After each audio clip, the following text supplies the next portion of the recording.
आजको घुमघाम हाम्रो सिकागो स्थित विलमेट भन्ने ठाउँमा। छोराले गाडी स्टार्ट गर्यो। अब हामी बाटो लाग्यौँ। हामी क्लेरेन्डन हिलबाट हिन्सडेले, ओएक ब्रोक, साउथभिल पार्क, एडिसन, बेन्सेलभेल हुँदै जानेछु। सिकागो सहरभित्र डाउनटाउनभित्र त हामी आज जाँदैनौँ, डाउनटाउनको छेउछाउमा जान्छु।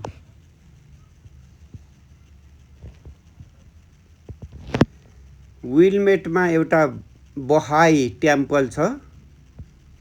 त्यसलाई हाउस अफ वर्सिप भन्दो रहेछन्। यो मिशिगन लेकको किनारामा छ। यो अति शान्त ठाउँ हो। त्यसमा सबै देशका मानिसहरू आएर मेडिटेसन गर्छन्। यो बाटो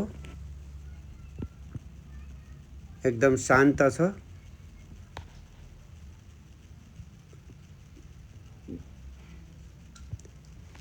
यहाँ पनि यो राजमार्ग होइन, इन्टरस्टेट हो। यहाँ ट्राफिक लाइटहरू छ। डाउनटाउनको छेउछाउ भएर जान्छु हामी यहाँ। यो अति जाम हुने ठाउँ, व्यस्त हुने ठाउँ हो। तर आज छैन। आज बिदा दिन पनि हो, तर त्यति छैन। यहाँको एउटा कुरा के छ भने यो ठाउँको नाउँ के हो भनेर बुझ्नको लागि त्यहाँ ठाउँ ठाउँमा पानी ट्याङ्की हुँदो रहेछन्। त्यो पानी ट्याङ्कीमा ठाउँको नाउँ लेख्या हुँदो रहेछ। त्यो गोलो देखिने पानी ट्याङ्की हो। यो हिन्सडेलेको पानी ट्याङ्की हो। यो क्रसिङ ओभरपास भन्छन् हामी। ठाउँ ठाउँमा यस्तै हुन्छ। यो ठाउँको नाउँ के हो भनेर कसैलाई सोध्न यहाँ मान्छेहरूलाई फुर्सद पनि हुँदैन, भन्दा पनि भन्दैन। या त गुगल म्याप हेर्नु पर्यो, या त कहीँ पानी ट्याङ्की हेर्नु पर्यो। यहाँ ठाउँ ठाउँका ओभरपासहरू जहाँ पनि मान्छेले त्यो चोकमा रातो बत्तीमा बस्नु पर्दैन।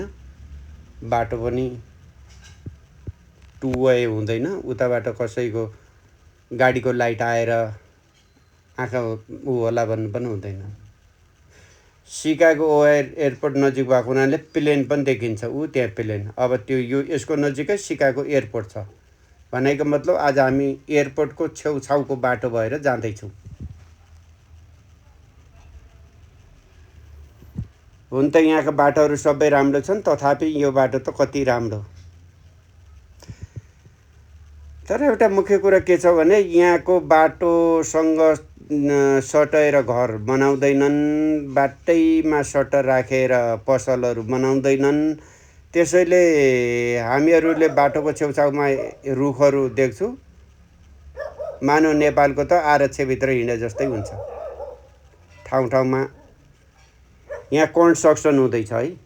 यहाँको कन्स्ट्रक्सन हुँदा यस्तो रातो कोनहरू राख्छन् अनि गुगललाई जानकारी दिन्छन्। गुगलले यहाँ कन्स्ट्रक्सन हुँदैछ भनेर प्रत्येक गाडीलाई इन्फर्म दिने काम हुन्छ। बाटो बनाउँदाखेरि मुख्य बाटोलाई केही पनि असर गर्दैन। छेउछाउमा यस्तो राम्रोसित म्यानेज गरे हुन्छ कि यदि कुनैबाट धुलो नै आउनेछ भने तारजाली लगाउँछन्। यदि होइन भनेपछि एउटा बाटो बनाउँछन्, त्यो बाटो क्लियर गरिसके अर्को बाटो खोल्छन्। त्यसैले यहाँको रोड कन्स्ट्रक्सन गर्दा गाडीलाई असर गर्दैन। गाडी चाहिँ मजाले चलिरहन्छन्। बाटो अवरोध हुँदैन। बाटो अवरोध नगरेर बाटो बनाउने यहाँको चलन नै छ। यहाँ धेरै स्पिडमा पनि लिन मिल्दैन, कम स्पिडमा पनि लिन मिल्दैन। यसो 5-10 माइलको तलमाथि भन्दा बेसी गर्न पाइँदैन। प्रायः 65 देखि 75 80 माइलसम्म प्रति घण्टाको हिसाबले हिँड्नु पर्दो रहेछ। अब हामी नजिकै पुग्दैछु। मुख्य कुरा त यहाँको छेउछाउमा लगाएको घर यिनीहरू रुख हेर्दाखेरि भयङ्करै रमाइलो देखिन्छ, जताततै शीतल छ। यहाँ गर्मीले त त्यति सताउँदैन, जाडोले मात्रै सताउँछ। तथापि यदि यो गर्मी हुने ठाउँ भएको भए तापनि यताउतिका रुखहरूले यति शीतल गर्थ्यो कि आनन्द साथ। समरमा त यहाँ अति रमाइलो हुन्छ भन्छन्।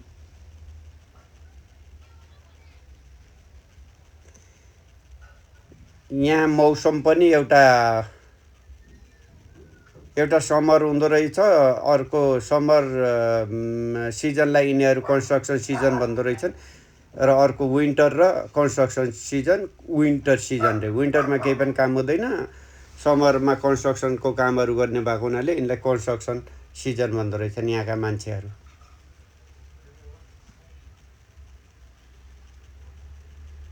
आफूको आनन्द गाडी गइरहेछ, कसैको डिस्टर्ब छैन। जति समयमा पुग्छु भन्ने मनमा योजना बनाएको छ त्यति समयमा पुग्छ यो। गुगल म्याप लगाएर हिँड्यो भने हुन्छ। अब हामी पुग्यौँ, हामी आजको पुग्ने ठाउँमा विलमेन्टको यसमा। छोराले गाडी पार्किङ गर्यो। यो चाहिँ पेडेस्ट्रियन। अब हामी यहाँबाट 3 देखि 4 मिनेटसम्म हिँड्छौँ। जान्छु हामी। छोराको मम्मी जमुना गाडीबाट झर्दै छिन्। ल, यो नगरपालिकाको अघिपछि यसमा पैसा लाग्छ यहाँ राखेको। आज चाहिँ बिदाको दिनमा पैसा राख्दैन। आज हामी बिदा दिन पारेर अब 5 मिनट हिँड्छौँ। हिँड्न पनि आनन्दै आउँछ। ठाउँ छेउ र छाउमा पेडेस्ट्रियन मान्छेले हिँड्ने बाटो बनाएको हुन्छ। मान्छे हिँड्दाखेरि डिस्टर्ब पनि हुन्न। मान्छे हिँड्ने बाटो, गाडी हिँड्ने बाटो, साइकल हिँड्ने बाटो अरू छुट्टै छुट्टै हुन्छ। छोरा गाडी पार्किङ गर्यो। अब हामी यो बहाई टेम्पलभित्र जाने। अहिले यो जाँदैछु बहाई टेम्पल। यहाँभित्र टेम्पलभित्र फोटो खिच्न मिल्दैन रहेछ। जहाँको मान्छे जो आएर पनि बस्न पाउँदो रहेछ। यहाँ मेडिटेसन गर्ने ठाउँ रहेछ। यहाँ शान्त रहेछ वातावरण। यसको बाहिरपट्टिको एउटा कुरा के छ भने यो बहाई टेम्पलको चारैतिर कुन दिशाबाट बाहिर निस्केर कुन दिशाबाट भित्र निस्क्यो भन्दाखेरि सबै एउटै किसिमको प्रकृति रहेछ। बाहिर वाटर पाउन्ड जमुना, त्यसलाई रमाइलो लाग्यो रे। यो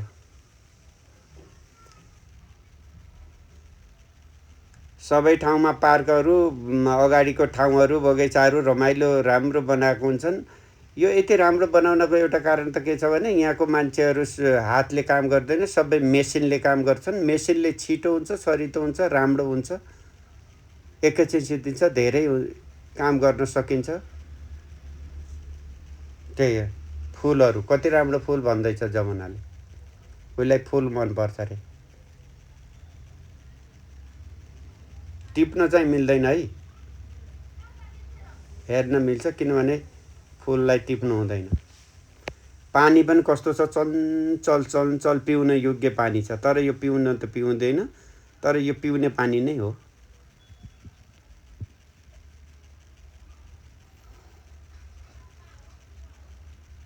हामीले यो मन्दिरको भित्र गयौँ, माथि गयौँ, सबैतिर गयौँ। भित्रको फोटो चाहिँ लिँदैन। अब हामी चाहिँ यसो किनारतिर लाग्छौँ, उता मिसिगन छेउको।